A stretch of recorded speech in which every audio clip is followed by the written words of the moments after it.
Hello, everyone. Welcome back to Which is the Moon. I'm your Monday host, Natalie, and this week we are discussing students and teaching the craft. Just want to take a second to double check that answer. That is correct. So, week 14, students and teaching the craft. So, here's my take on students and teaching the craft. Do I have students? Yes. I teach different aspects of the craft through the Udemy.com platform. And I'm actually looking at shifting my classes from that platform to something where I can put them directly on my website. I've had a few issues with Udemy. It's a great platform if you are a student because you have lifetime access to the classes, and putting up the classes as a teacher was pretty easy, but there are some other things about it that I'm not overwhelmingly fond of, and so I'm exploring other platforms. But I don't mind having students. Here's the situation. In the craft, we have the edict of silence, right? And silence to some people indicates secrecy. So, back in the burning times, you didn't talk about being a witch. You didn't openly share those practices during that time. Prior to that, the craft was taught traditionally, through some mediums. You would pick students, someone that you felt had the gifts or the natural understanding and inclination to carry forth all the traditions of the herbalism and the spell crafting and the making of talismans and things like that. Because at the more ancient times, people were sought out for those skills. And so the craft was taught, but it was usually a hand-picked small group, maybe one person in the village. You have to remember that many years ago, there was a lot less travel around the world. There was world travel, obviously, because we had trade routes, but villages were often remote and isolated, and so people had a wise person in their village who knew about the herbs and, what could kill, what could heal, and would craft talismans and had connections to the deity and would, pass those messages on. They became known in some communities as shamans or medicine men or medicine women, things like that. So it's a worldwide phenomenon. But as the burning times came on, as Christianity and monotheism spread, those practices became part of the underground fabric of a society. They were never given up entirely, which is why we still have them and why these practices still exist very strongly in some cultures. So I'm not against teaching the craft to other people, obviously, because here we are on this format right now, which is the Moon is designed to be an educational channel where we share our personal experiences and our personal practices with all of you who wish to learn or have something to contribute yourselves, but maybe don't want to do a video. You respond with your comments and we share information, and it's a learning community, right? I don't have a problem with teaching the craft, but I certainly do understand some people's hesitation, and I'll discuss why that is in just a moment. There are several reasons why people may not want to talk about the craft or may not want students or may not feel up to the task of teaching. One of the things that I wanted to talk about in terms of students and teaching, as someone who has been sought out as a teacher. I have people that approach me and ask me questions a lot of the time. I don't mind answering questions. What annoys me is when someone comes to you with a very basic question and they just want the information spoon-fed to them. They just, tell me the answer. Well, the problem is this is such an individualized path that there might be more than one answer, or the answer that I give may not resonate with you, but these people refuse to do any kind of research for themselves. So I will state here and now that if you want to be a student of the craft, it's going to require a lot of personal work. And when I say that, I don't mean like hard labor, getting out there and chiseling away. It's hard labor, but in a much different way. It's not as much physical as it is mental and spiritual. You must be willing to put the time into the learning and into the exercises and into the practices. Because if you're not practicing the craft, if you're just reading books and saying, oh, I've read this, I know this, so I'm a witch, but you're not putting that learning into practice, You're not going to go anywhere with it. It's not going to work for you. This is something where you must be dedicated. It must really become a fabric of your being. It must resonate within every fiber of your being. And believe me, people can sniff out insincerity very quickly. Those who truly engage in practice, it becomes a part of who you are. It's inseparable from you, right? It's your way of life. And I know there's a lot of debate as to whether or not witchcraft is a religion or not. Here's my definition of religion. Religion is your set of guiding principles and basis for your moral code that guides your everyday living decisions. Okay? By that definition, your politics could be your religion.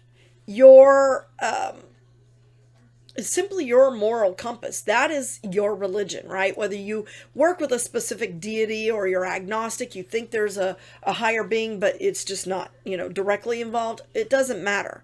Witchcraft is also a lifestyle. So for me, it is my religion because the practices of the craft and connecting with the earth and that which creates us is ingrained in everything I do.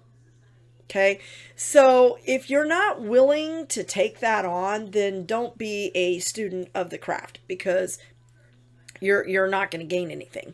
The other part to that in being a student is, again, going back to the idea of doing your own research. There are so many varying ideas and ways to do things within the craft, which is one of the reasons I like it. It's very highly individualized. Your relationship with your deity, if you have one, or with your actions, you're fully responsible for that. So, to me, relying solely on a teacher is kind of a cop-out because you're giving your power to that person. You're giving responsibility to that person because with power comes responsibility, and you're therefore lacking the ability to take responsibility for your own learning and your own actions. Now, that's not to say that you can't go and ask people questions and gain guidance, and some of what they say may resonate with you. That's why we have teachers. That's why we have leaders within the craft. That's why people write books. That's why people buy books. That's why you go to classes and take workshops. I do believe that as an individual path, there are a lot of people with a lot to offer. And you might be interested in a specific type of the path, like Palamayombe or Yorumbe or, Vudan or, something of that nature. And there may be someone who is in one of those more stringent traditions where you need to be taught. That's vastly different. And the secrecy that goes with that, the keeping silence of those codes, I fully respect that because those are specific paths within the vein of witchcraft that do require a teacher. They have specific edicts and tenets that require you to be initiated. So I'm all for that. I understand that. And it's the same with Wicca.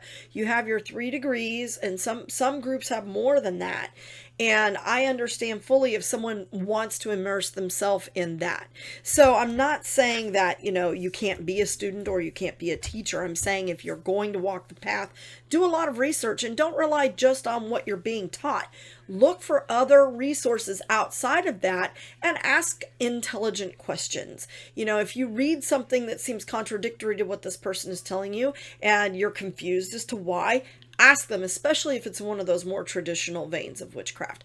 Absolutely ask them about that and listen to their response and then absorb that information and give yourself time to process and continue your research and continue your prayer and see what works for you. And when I say prayer, everyone prays, right? We all look to some higher something. Even if it's our own higher self, it's our way of communicating that, right? So prayer is kind of a generalized term for communication with the higher self or the deity, right? So you're offering up your request for knowledge or information or insight, right? It comes from somewhere, even if it's deep from within. Because I do believe that at the higher levels of existence, the higher planes of existence, the 5th dimension and beyond, we are somewhat interwoven. Our energy is all the same. We kind of are a part of one another. It makes us like a big network. That's why you see so many similarities in some of the cultural representations of deity and so forth across the world. Some of the stories are very similar, like the story of Caradwin and Taliesin is very similar to the Moses story. If you think about those time frames, those two cultures hadn't even connected at that point in time. So it's interesting. But I think that we also have a duty to do our own diligent research. As teachers, we have a responsibility to make sure that any students that we have under our wing are doing that. You can tell the students that are just asking you question after question after question after question, and you're like, this is very basic. Did you not pick up a book? Did you not look it up on the internet? And I'm skeptical on that too. I mean, I think there's a lot of good information on the internet, but there's also a lot of BS, but you want your students to show that they're willing to put forth that effort, right? Because if you don't put anything into it, you're not going to get anything out of it. So I think we as teachers have a responsibility to the students to encourage them to look outside of our realms and to maybe not agree with everything that we have to say, because a curious mind needs to be satisfied. A curious mind also needs to be more curious. You always want to look for the outliers. In my PhD work, I always look for the outliers. That's where my interest lies. That's where the future research is, right? And those things that don't fit into the norm. And so you want people to continue that path of learning, and you want them to be encouraged by you. So I feel we have a responsibility to encourage further research and further learning on an independent level within the people that we're working with. Now, we can have structured classes, you can offer certifications, and that all goes into their learning. But I always tell my students at the end of every class, make sure that you're going out and doing this. Put this into practice and take from it what is going to work for you, or work at how you do it, especially like in my palmistry class. I mean, if you're just looking at one or two palms, you're looking at your own palm, you're never going to really get it. It needs to click, and that comes with lots of practice. So in terms of teaching, I believe that we have a responsibility to teach the craft, because if we don't, it will die. And I think that it's always been taught. There have been aspects of it, clearly, because I'm sitting in front of you today. But I feel that we also need to respect the traditions that have, an order of secrecy. There are certain things that you can share, certain things you're not supposed to share that are coven secrets, and I respect that. So, I wouldn't ask someone to divulge something that was a coven secret without being a part of that group personally. So I understand when people don't want to talk about certain things. And I think that as students, we shouldn't push people who don't want to talk about certain things, because they may be bound by that oath of secrecy. And your word is sacred, in my opinion. So if you give your word to something, you need to do everything within your power to keep that, if you can, and if it's safe for everyone involved.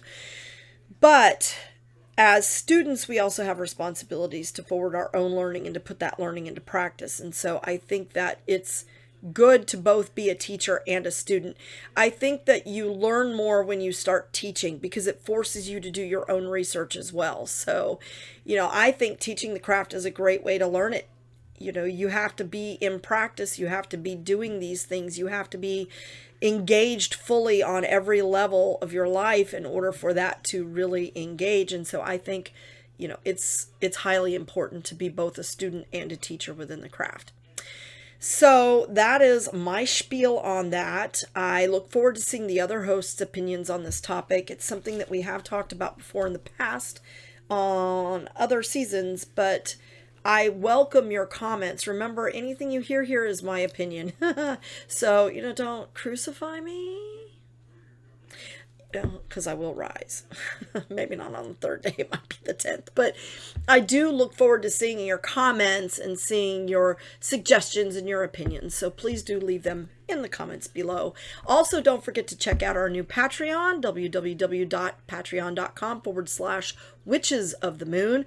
We will have some new exciting material being uploaded there. I will be doing an interview with Alexander Cabot, and he is of the Cabot-Kent tradition with Lori Cabot out of Salem, Massachusetts. He's agreed to come and do an interview for me for our Patreon clients. He did one that I'll be posting tomorrow for my Purple Mystic podcast.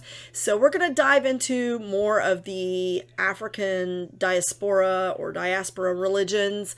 So he has some training in those, and we're going to talk about that. So if you're interested in that, make sure to check out our Patreon and subscribe. Thank you so very much, and have a wonderful day. Blessed be.